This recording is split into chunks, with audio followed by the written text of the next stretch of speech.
let us have a quick demonstrations on the topics that we have learned in the last module. Our last module was based on the inheritance in Java. So, today we are going to have a quick demo on the topic that we have learned in the last class. So, in today's demo we are going to cover basic concept of inheritance, namely the simple inheritance, and then we will discuss about multi-level inheritance. We have discussed about the super keyword which used to avoid the namespace collision, the super keyword use of this super keyword to invoke the super class constructor, and then using the super keyword we can reference to some variable of the super class, and then overriding is an important concept in any inheritance. So, method overriding will be discussed. There are two more keywords, namely abstract and then final keyword, that is come on the way of inheritance. So, we will discuss this one. So, these are the topics that we are going to discuss in this demonstration lecture. Now, let us have a first demonstration on simple inheritance. So, how a class can be inherited from another class, we can see it. Let us have the demo. Now, let us watch this program here. In this program we see a class, namely class A is declared. This is the super class in this case. This class has two members I and j, and it has one method called the show I j, printing the values of I and j in this class. Now, in the next class, the class B, which is basically inherits the class A. So, class B extends A, and we can see that in class B we declare one variable called the k of type integer, and then class B has its own method show k, printing the variable k in this class, and also it has another method sum. It will print the value of I j which are inherited from the super class, and the value of k which is in its own variable. So, this is the inherited class B, and as you know, class B therefore, by virtue of inheritance have the access of both I j and the method show I j, which are declared in class A as a default access specifier. As they are in the same file, they are readily accessible by virtue of inheritance as well as default access specification. Now, let us have that main class. The main class here we name as demonstration underscore 61, and in this class we create two objects of type class A and class B, namely super OB and sub OB. So, two objects of two different classes are created, and in the next statement we initialize the values of I and j in the super class objects, and then also print. I call the method of show I j of the super class object, and in the next statement we see we initialize the sub class object I, j and k as 7, 8, 9, and then we display the values of show I j as it is accessible to sub O I b by means of the inheritance, and then also we call the show k method of the subclass object sub O b, and then we print it. Now, let us have a quick demo. So, you can see that this is all legitimate access. We can use this thing and it will give the results that we have initialized, and finally, it will also display the value accordingly. So, we run this program as using the Java C, then execution. So, fine. So, it will work because there is no error in the program and it will print accordingly. So, this is the value that this class will print for us. So, this is the first example showing how the simple inheritance in Java can be done.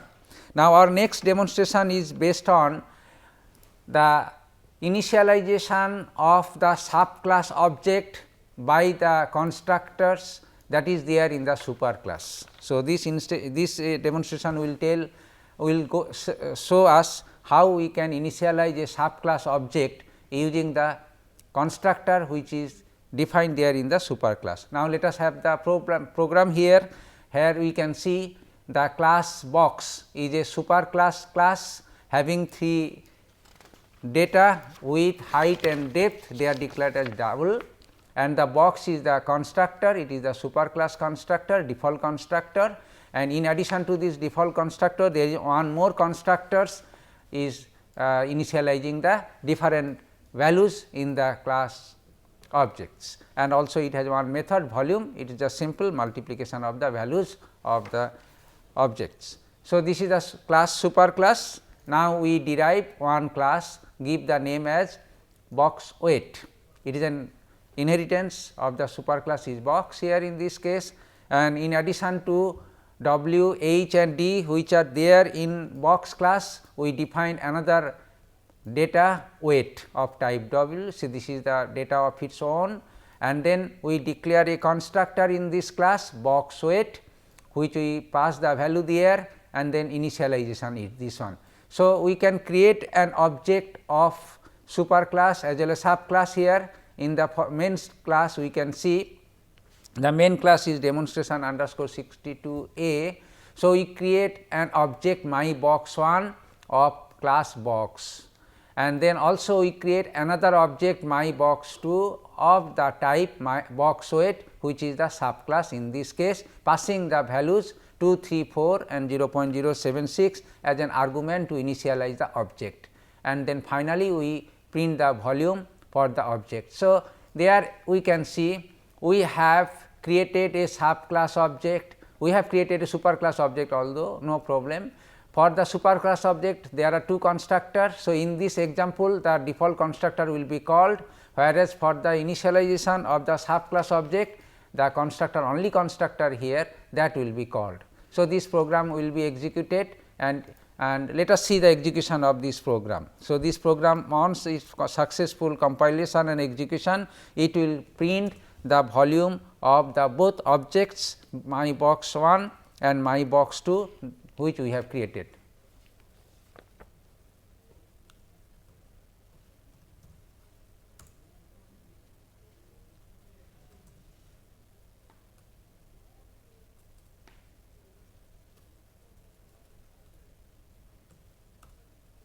Yeah. So, you can see that 2 objects are successfully created, one object is the subclass object, another is the superclass object. Now, we have shown in the last example that how the subclass object can be initialized. Now, we are going to have another illustration where a subclass object can be initialized with the help of superclass constructor. So, this is the one program in this direction. It is simple as usual. Earlier the superclass remains same, wherever we just redefine the subclass object in the following. Let us go down. Yeah. So, here you can see we just have the 2 constructor, one is the default constructor in the subclass object, subclass the box weight, the default, and another is the with some values. Now, in case of default constructor we see we call super within this one, this basically call the superclass constructor in the superclass, namely box. Okay. So, it will call this one. So, it will initialize with the 0 0 0 values to the members. Now, again the super WH here basically it is the superclass constructor which has the 3 arguments that is required, and then we call this superclass constructor to initialize this using the box weight constructor here. Now, let us have the same demo here, it is basically same thing, we create 2 objects, my box 1 for the superclass object, my box 2 for the inherited class objects, and then it is basically same program as earlier, only the thing that we have initialized with the help of superclass constructor. Now, so in this demo the superclass constructor is basically super with certain argument, the argument which will fit with the superclass constructor will be used here in the subclass constructor. So, let us have the another demo. It basically super use of the super keyword, that basically how we can refer a subclass object with the help of superclass variable. Now, let us have the demo 6.3. Now, in this case we will see how the superclass variable can be referent to the subclass variable like this one. Okay, we can better explain this. Now, this is the subclass definition, class box. It is the same as earlier, it has two constructor. The class definition is same already that we have discussed here. Now, let us come to the superclass object. Okay, it is also same, it basically has the weights and then the only constructor here in this case. Now, let us see the main class method here. This needs to be checked very carefully. Here we define one object of subclass box weight, the namely weight box is the object passing the parameter for it. Now, in addition to this also we declare here another object plain box of class superclass box here, and volume is the volume to hold the volume of this one. Now, if we call the volume method for the weight box, so it will call the volume method in which is defined in the subclass, and accordingly the volume will be calculated. Now, so it will be printed. Now, so that is all. Now, let us come to the next one. Now, here we can see plain box is equals to weight box. So, it is possible here basically we are referencing a subclass with the help of superclass. Plain box is a superclass object and weight box is a subclass object. This kind of assignment is quite legitimate. That means, we can reference a subclass object name with the help of superclass object name, and next statement is also quite valid.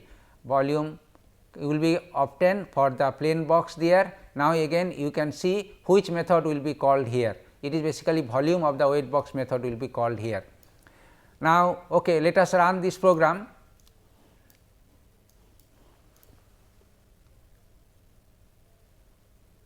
.3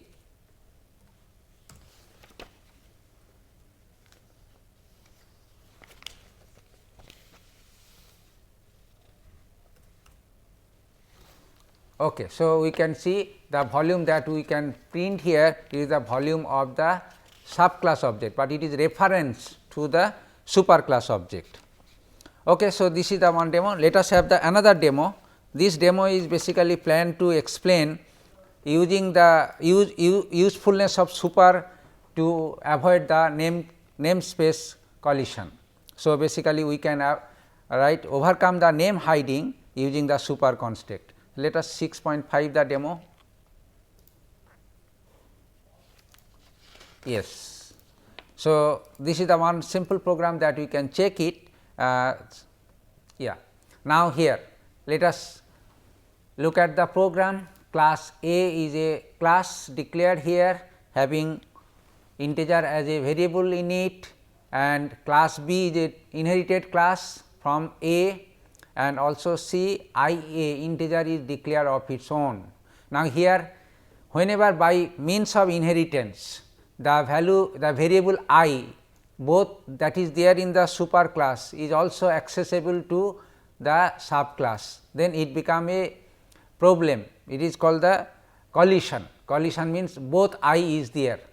Okay. Now, of course, according to the inheritance it basically overwrite. That means, the scope according to the C, this I which is declared in class B is basically I of this subclass objects, not that one. So, this I which is declared in the class B in fact hides the I which is already there in A. However, we can refer both the variable, and this reference is possible using the super keyword. Now, let us see the constructor which we have defined for the subclass object B is like passing A and B as the arguments. Now, if I mention super dot I, this refer to the variable I which is there in the superclass object, and similarly I if we do not mention anything, it basically refer to the variable I in the same class itself, that is here in the B. So, this way we can refer to some superclass variable as well as the subclass variable this way. So, super can be used to resolve the collision that happens in this case. So, rest of the program is very simple. Show method will print all the values those are there in subclass as well as superclass. 2 print statement is used for that, and this is the main method. a sub object, subclass object is created, and then we call the show method, it will print the two values there.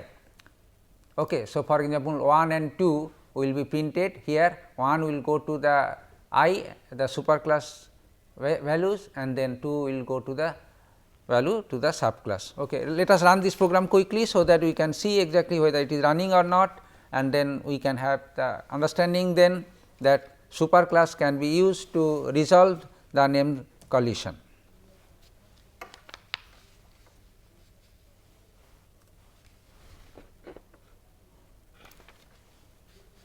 Yeah. So, we can see that okay. So, it basically is successful so far execution is concerned. So, it works. Now, our next demonstration basically to see how the code sharing is possible. It is also a very good example of dynamic binding concept that is there. Actually, it is a runtime polymorphism concept, it is there. During runtime it will resolve which method is basically called here. Now, here we can see first we declare one class, the name of the class is cat, and it has one method speak, and then it basically print this meow statement here. Now, another class which is basically inherited from the class cat is a subclass pet cat of superclass cat. It has also the method speak, and this method has this statement meow. Now, here we can see the two methods are defined, but it is a method overriding. The speak method in pet cat overridden, then the method that is there in the subclass method cat. Now, we declare another one class also extension of cat. It is basically multi-level multiple is okay. We can say that two inheritances, two multiple single inheritance we can say here, because we inherit another class magic cat from the class cat, and we can define one variable is a boolean type no one. Now, void speak, if no one, if it is true, then it will call the super speak. Super speak mean in this case it will call the cat class speak that is there in the cat method, mean in this case it will spin meow, and if it is false then it will call this simple message.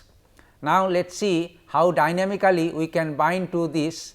Let us have this program. This is little bit tricky, you can see how these statements are here. So, demonstration underscore 66 is basically giving the idea about runtime polymorphism in this case, but we will resolve it using the super concept here. So, here we create an object of a subclass pet cat C1. So, that is okay, very simple. Also we create another object C2, the magic cat, and so C2 no one we mention true, that means if it is no one it will spin the superclass method for this C2. Now, again C2 speak, so it will call the method here. Now, C1 speak, if we call that it will call the another subclass object, that is the main one. Now, we can make C2 no one as false. So, it is now false, and if we call again C2 speak, then it will call the another method.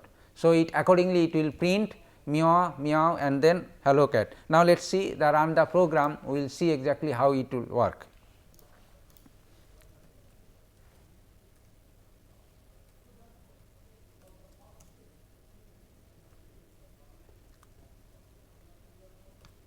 Yeah.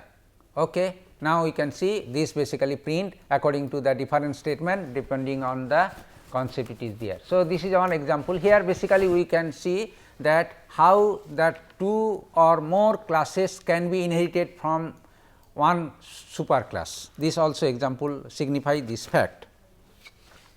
Now, let us have another instance of multi-level inheritance. Multi-level inheritance means if we can derive from one class subclass, from subclass we can derive another subclass. So, like this one, the example of multi-level inheritance. Now, here let us see the class box, which is already the same as we have discussed in earlier demonstration, and also we use the boxoid, another subclass derived from the class box. So, it is more or less same as we have already discussed. Now, here the simple inheritance 2 level.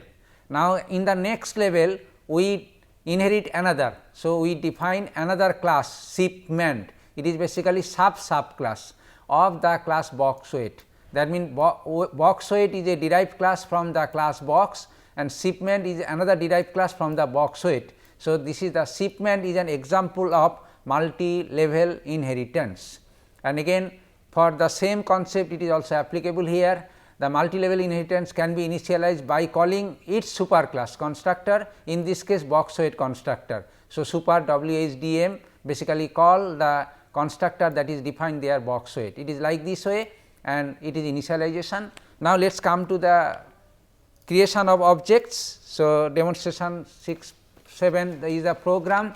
Here we can create two objects, shipment 1 and shipment 2, and then we can call this method, it works. And then, so let us run this program, so that we can see the in the different for the two different objects which are derived in a multi-level way can be used to create objects, and then the different methods in those objects can be accessed via a Java program. Okay, so, this is an example that we can verify with the code, so that it is working correctly.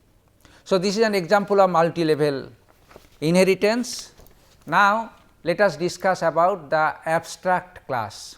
A class is defined as an abstract class. All the classes that we have discussed earlier, superclass, they are with the access specification the default. So, they are default, there is no other access specifier, it is used here. Otherwise, we can use some other access specifier depending on its application. Now, here we use one keyword called abstract. If we specify an abstract keyword before a class, then that class is called abstract class. So, in this case base class is declared as an abstract, and also one method. If a method is specified by an specifier called abstract, then the method is called abstract. So, in this case a class is an abstract, and in this class one method is declared which is also an abstract. Even we can also declare a method without any abstract also, is called a non-abstract method, but in this case let us have the method is an abstract. Now, abstract class. So, what is the meaning of this abstract class? As we have already learned about that, if we declare a class as an abstract class, this means that no object can be created for this, but this class can be used to inherit some other class, means an abstract class can be used for superclass, but no object can be created for this kind of class, abstract class. Now, let us have the one example here. We can see class derived is a subclass of the superclass base. So, it is quite okay, and if there is any abstract method, then in the subclass the method should be declared and defined properly. So, the method, if you see abstract, whenever you declare an abstract, no code needs to be mentioned there. So, there is no code. So, it is a blank. Now, here you see in the subclass declaration we fully declare the method fun, and this basically includes one system, print statement, it will basically print this one. Now, let us come to the main method here, demonstration 6.1, now 6.8. So, here we can see, so here we can see if we uncomment the statement like base b new b, then okay, let us uncomment this statement and then try to run it, and we will see what is the consequence. So, this will give an error, because the base class here is an abstract class and we are not privileged to create any object. As you can see the error during the compilation, base b new derived, it is basically saying variable b is already defined in a method main like this one. So, basically abstract class cannot be instantiated. You can see an abstract class cannot be instantiated because it is like this one. So, let us uncomment comment it again. Now, have the next one base b new derived, this is quite here. So, now, see we can have the reference of base type by means of this kind of upcasting is quite possible there. So, now we create an object of type derived class, but reference it through a base class object, this is quite possible, and then we call the b dot fun as it is there. So, this fun is basically the fun method which is declared in the subclass method. So, this program if it is run, then it will give the output. So, this is working correctly. So, this is the concept, it is there. So far the abstract class is concerned. Now again here that whether abstract class, okay, we have understood that no object can be created. Now, whether abstract class can have any constructor or not. So, our next example showing these things that yes, an abstract class may have its own constructor. That means, abstractor can be used to initialize the member elements if it is there, if it is not any object created even. Actually, this constructor will be useful to initialize the object of the subclass of this class, because for an abstract class subclass can be created. Now, here is an example where we can see how an abstract class can have its own constructor and how the same constructor can be useful to initialize the subclass objects. So, here we can see base is a abstract class constructor, here it basically prints same statement, and then next is basically an abstract method, namely the fun here, and the derived class is an subclass of the class base here, and derived is a constructor of its own, it derives it there, and void fun is the method which is basically implementation of the abstract method that is there in the base class. So, here derived is there, although this constructor is not called, that means superclass constructor is not called here, we can call it. Okay, I will tell you how this can be called here. Anyway, now let us have the demo about it. So, that means the constructor it is there, we can call it. Okay, we can just little bit change this program, whether base class constructor can be called here in this method in the derived class. So, we can do that. Yeah, this program is running fine. Yeah, so it is running. Now, let us come to the code again, switch to the code. Now, we can call the base class constructor here. So, in the derived class go to not yes kind. So, right next statement we can add here before right yes. So, we can write super, then within this one. So, basically super class constructor, namely base constructor will be called here, right. Okay, then save it, compile it. So, here you can see both the derived class constructor as well as super class constructor will be called here. Illegal start of type. Okay. So, can we write base here, simple base.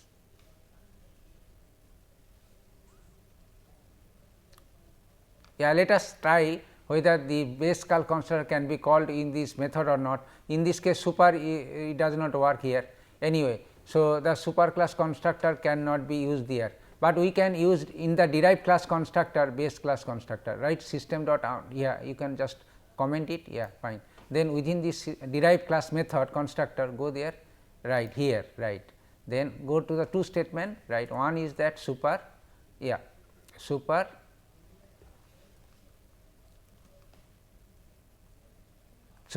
within, right, yeah, construct not 0, right, yeah.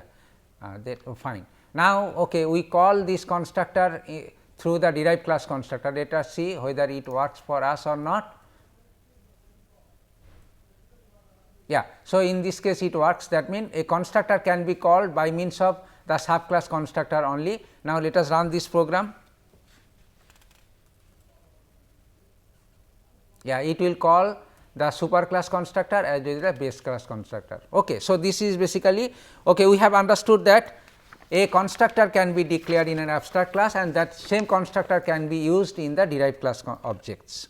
So, this is the one example. Now, let us have the another example where in the last example we have discussed that an abstract class with abstract method, but an abstract class may have the non abstract, that means without any. So, that method also can be accessed, but this method can be accessed through the subclass object. So, this is the one example that we are going to give a demo.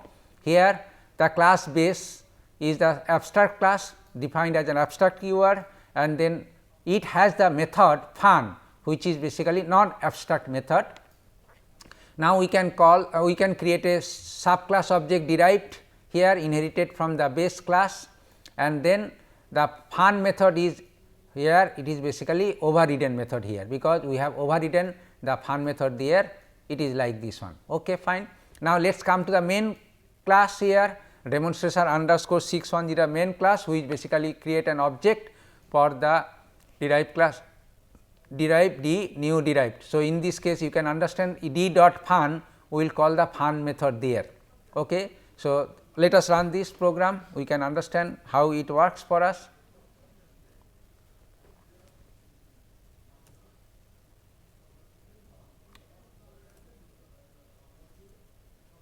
Yeah. So, it is derive is called here. Okay. So, derived constructor is called and derived fun is called. So, it is like this. Now, let us see how we can access the fun method which is defined there in the base class method. Okay. Let us come to the object here. No, yeah, here. So, now not here, these are the previous program, you have switched to the next one.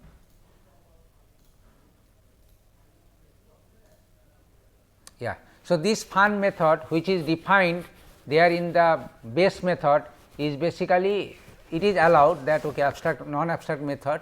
Now, my question is that whether we can call this non abstract method here in the derived class or not. We can use it here, we can use as a super, right. You can use the super keyword. For example, in the fun method or somewhere, right, we can write super dot fun, super dot fun, right, and then this one. Now, you can understand that we use the fun method in the right. So, by super keyword we can refer to the method member which is there in the base class, although object is not created, but it will be accessed. Yeah. So, it is right. Yeah, we can understand this one. So, now non abstract method may be there in the abstract class, like non abstract data may be there in the abstract class, they can be accessed using the super keyword that is there in any subclass objects. Our next example basically demonstrating the final keyword that is there. Final keyword is a very strict keyword. If you declare a class as final, that means this class cannot be inherited in any other class, that means no subclass can be created from this one. So, this is the one example where bike is the one class we have declared as a final. So, final means no inheritance is possible. Now, this code definitely it is not a valid code, because we are attempting to create a subclass called Honda 1 extending bike class, and then definitely if it is not possible. So, the next statement main class is also not a valid one. Now, let us run this program, see whether this program gives a compilation error or it works.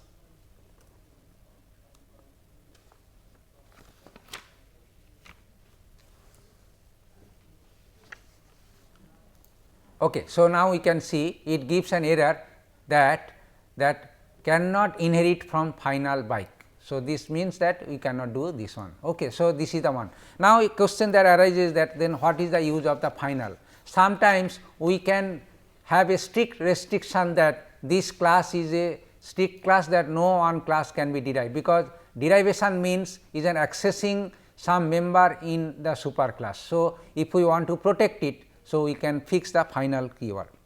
Now, a class can be made as a final, like a method also can be made as a final, a variable also can be made as a final. Now, here is the next example that we are going to give a demo 6.12a showing that how a method can be declared as a final. If we declare a method as a final, that means this method cannot be overridden in any way. So, this is one example that we can see. Class base is a abstract class, that is fine, and there is a method fun which is declared as a final. This means that no overriding is possible. Now, here derived is the derived class, extend base class, it does not have any other method or members, is okay. Now, we can create an object of derived class, but referencing to base class, and then we call the b dot fun. So, it will basically call the that final method which is the fun method declared in defined in base class. So, this fun method is basically system.out.println final fun is called. Now, let us run this program, we can have the quick demo, so that we can see about it.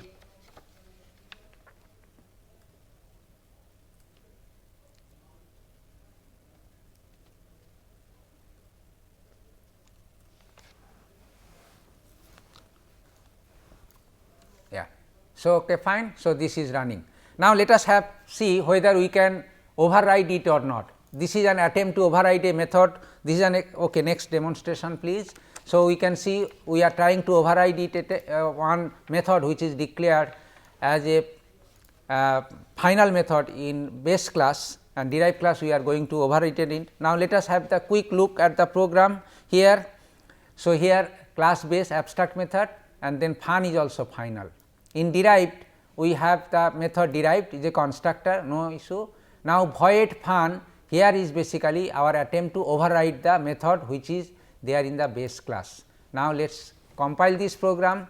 If it compiles, then means that overriding is successful. Now, let us run this program, compile this program. It is 6 to be, yeah, fine, right. Now, see, it gives compilation that derived cannot override fun in base. So, we have understood that a method, if it is declared as a final in super class, then it cannot be overridden. However, it can be accessed in the subclass object by referring to this either super or this code. Okay, so, this is the demonstration about the inheritance and the many features in inheritance in Java program, and we have discussed so many things are there. If you advice is that you should practice all the programs that we have used in this demonstration, so that you can understand more, and if you have any doubt, any confusion, you can feel free to approach us, post your doubts in the forum, so that we can answer to your question. Thank you. Thanks for your attention.